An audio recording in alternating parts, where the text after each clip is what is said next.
মুখ্যমন্ত্ৰী হিমন্ত বিশ্ব শৰ্মাৰ বক্তব্য আৰু অমিতা দাসৰ সুফাছেট বনোৱা একেই কথা। কাৰণ মই এই কাৰণেই ক'লো যেহেতু মুখ্যমন্ত্ৰী হিমন্ত বিশ্ব শৰ্মা ডাঙৰীয়া আজি কৈছে যে তেখেতৰ হাতত পইচা নাই, তেখেতৰ হাতত সম্পত্তি নাই, তেখেতে দৰমহা পইচাৰে যেনে তেনে চলিছে আৰু তেখেতৰ পৰিবাৰে কাম কৰি খায়, চুৰ কৰি নাখায়। ঠিকে আছে, খুব ভাল কথা। কাম কৰি খায়, চুৰ কৰি নাখায়, কৰ্ম কৰি খোৱাটো কোনো লাজৰ কথা নহয়। এতিয়া কথা হৈছে যে যিদৰে মামৰে লোহাৰ বিনষ্ট কৰে ঠিক তেনেদৰে মুখ্যমন্ত্ৰী হিমন্ত বিশ্ব শৰ্মা ডাঙৰে এনেধৰণৰ টুলুঙা বক্তব্যবিলাকে সমাজখন অসমখন এক প্ৰকাৰ বিনষ্ট কৰি পেলাইছে। মুখ্যমন্ত্ৰী হিমন্ত বিশ্ব শৰ্মা ডাঙৰীয়াই কৈছে যে তেখেতৰ হাতত টকা পইচা নাই, তেখেত দুখীয়া হয়। তেনেহলে তেখেতে 2021 চনৰ বিধানসভা নিৰ্বাচনৰ সময়ত নিৰ্বাচন আয়োগক শপতনামা দাখিল কৰা অনুসৰি তেখেতৰ মুঠ সম্পত্তিৰ পৰিমাণ আছিল 17,27,65,162 টকা। তেনেহলে ইমান এজন সম্পত্তি নোহোৱা দুখীয়া একেবাৰে অৱস্থা বেয়া এজন মুখ্যমন্ত্ৰীৰ হাতত ইমান কোটি টকা কেনেকৈ সম্ভৱ? লগতে তেখেত আমাৰ মুখ্যমন্ত্ৰী হিমন্ত বিশ্ব শৰ্মা ডাঙৰীয়া ভাৰতবৰ্ষৰ ধনী মানুহৰ তালিকাত মুখ্যমন্ত্ৰীৰ তালিকাত 9 নম্বৰ স্থানত আছিলে। এয়া কেনেকৈ সম্ভৱ? কেৱল এটা দৰমহাৰে জানো সম্ভৱ হয়? এতিয়া তেখেতে কৈছে যে তেখেতৰ কোনো সম্পত্তি নাই। পোনপ্ৰথমে তেওঁৰ সম্পত্তিৰ তালিকাখন দিয়াৰ আগতে মই তেখেতক এটা উপদেশ দিব বিচাৰিছো। তেখেতে এই ব্ৰেনলিয়া এই ঔষধটো যাতে সেৱন কৰে। এই ঔষধটো স্মৃতি শক্তিৰ কাৰণে খুবেই ভাল। এইটো ব্ৰাহ্মী শাকেৰে বনোৱা হয়। এই ব্ৰেনলিয়াটো খাবলৈ পোনপ্ৰথমে তেওঁক অনুৰোধ জনালো। এতিয়া তেওঁৰ যিহেতু সম্পত্তি নাই বুলি কৈছে, আহকচোন তেওঁৰ সম্পত্তিনো কি কি আছে চাওঁ। ইয়াৰ আগতে মই এষাৰ কথা ক'ব বিচাৰিছো। মুখ্যমন্ত্ৰী ডাঙৰীয়াৰ সম্পত্তিৰ তালিকাখন গাওঁতে গাওঁতে মোবাইলৰ ডেটা শেষ হৈ যাব, কিন্তু মুখ্যমন্ত্ৰী আৰু তেওঁৰ পৰিবাৰৰ তালিকাখন শেষ নহয়। মুখ্যমন্ত্ৰী হিমন্ত বিশ্ব শৰ্মাৰ যিহেতু সম্পত্তি নাই, সেইকাৰণে চমুকৈ ক'ব বিচাৰিছো। চাহ বাগিচা তেখেতৰ আছে কাঞ্চনজুৰি চাহ বাগিচা নগাঁও জিলাত, ৰাধাকৃষ্ণ চাহ বাগিচা আছে সৰু পথাৰত, চানমাৰী চাহ বাগিচা আছে তিনিচুকীয়াত। সমান্তৰালকৈ সংবাদ মাধ্যম আছে নিউজ লাইভ, নিয়মীয়া বাৰ্তা, ৰং চেনেল, আইনা, ইন্দ্ৰধনু চেনেল, ৰামধেনু চেনেল, 12-18, টাইম 8। তাৰ পিছত মুখ্যমন্ত্ৰী হোৱাৰ পিছত 5টা বৃহৎ সম্পত্তি আছে বন্যা ইণ্টাৰনেশ্যনেল স্কুল, বাণী গ্ৰীণ ৰিজৰ্ট আৰু মেকডনাল্ড।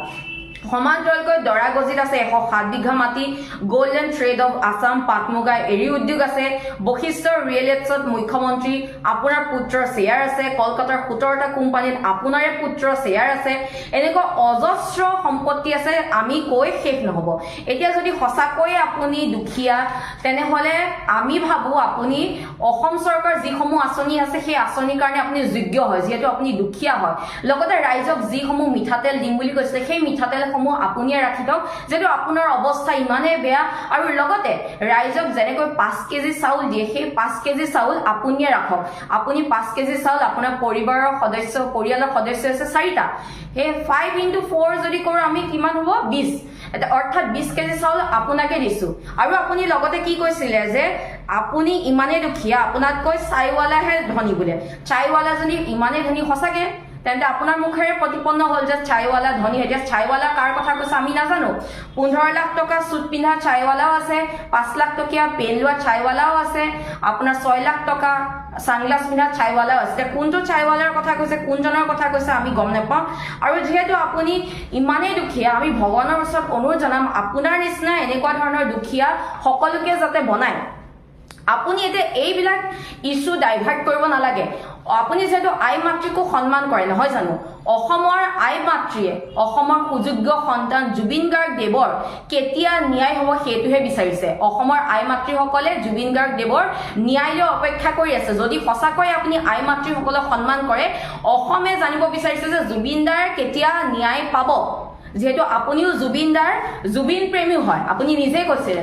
আৰু আপুনি ইছ্যু ডাইভাৰ্ট কৰিবলৈ এতিয়া কি কৰিছে যে গৌৰৱ গগৈৰ সন্তানে কি তেল খায়। শুনক, অসমৰ ৰাইজে গৌৰৱ গগৈৰ সন্তানে কি তেল খায় সেয়া জানিব বিচৰা নাই। অসমৰ ৰাইজে জানিব বিচাৰিছে জুবিন গাৰ্গ দেৱক ন্যায় কেতিয়া দিব এইখন চৰকাৰে। আৰু আপুনি মুখ্যমন্ত্ৰী নে গেলামালৰ দোকানী হয়, প্ৰথমে এইটো ক্লিয়াৰ কৰক। আপুনি মিঠাতেল, চাউল, দালি, নিমখ অনবৰতে এইবিলাকৰ কথাই আপুনি কৈ থাকে। আপোনালোকৰ ভাৰতীয় জনতা পাৰ্টি আইটি সেলৰ এজন ল'ৰা আৰু আপোনাৰ বিবেকৰ মাজত কোনো পাৰ্থক্য নোহোৱাৰ নিচিনা এতিয়া পৰিলক্ষিত হৈছে আপুনি যেতিয়া জুনমণি ৰাভাৰ তদন্তৰ কথা আহিলে তেতিয়া আপুনি মেট্ৰিকৰ ৰিজাল্টৰ ইস্যু লৈ আনিলে তাৰ পিছত এতিয়া জুবিন গাৰ্গ দেৱৰ যেতিয়া ন্যায় কথা আহিলে এতিয়া আপুনি মিঠাতেল আৰু আপোনাৰ সম্পত্তি নাই আপোনাৰ দৰমহা পৰিচয় চলি আছে এনেধৰণৰ তুলুঙা মন্তব্য কৰিছে সেইকাৰণে কৈছো যে আপোনাৰ কথা আৰু অমিতা কোচে সুপাছেট বনোৱা একেই কথা আৰু ইতিহাস সাক্ষী আছে ধ্বংস আৰম্ভণি মামাৰ পৰা হয় কৌৰৱৰ দিনত শকুনি মামা কৃষ্ণৰ দিনত কংস মামা লাচিতৰ দিনত তামুলী মামা আৰু আমাৰ দিনত যিসকলে আপোনাক মামা বুলি সম্বোধন কৰিছে আপুনি মানে অৰ্থাৎ আমাৰ অসমৰ মুখ্যমন্ত্ৰী হিমন্ত বিশ্ব শৰ্মা ডাঙৰীয়া আপুনি নিজে সেই অসমৰ ৰাইজে আপুনি কিমান দৰমহা পায় কিমান সম্পত্তি আছে সকলোৱে জানে আপুনি যদি মনত আছে আপুনি নিজে কৈছিলে যে মোৰ পৰিবাৰে যি কৰিছে আপোনালোকক দি থৈ যাব সকলো কিন্তু আপুনি কেতিয়াও নাই বুলি বা আপোনাৰ সম্পত্তি নাই বুলি কোৱা নাছিলে যে যি কৰিছে সকলো দি যাব বুলি কৈছিলে তেনেহলে আপোনাৰ সম্পত্তি আছে এইবিলাক আমি সকলোৱে জানো এতিয়া প্ৰথম কথাটো আছে যে অসমৰ সুযোগ্য সন্তান জুবিন গাৰ্গ দেৱক কেতিয়া নিয়ে দিব এই কথাটো কওক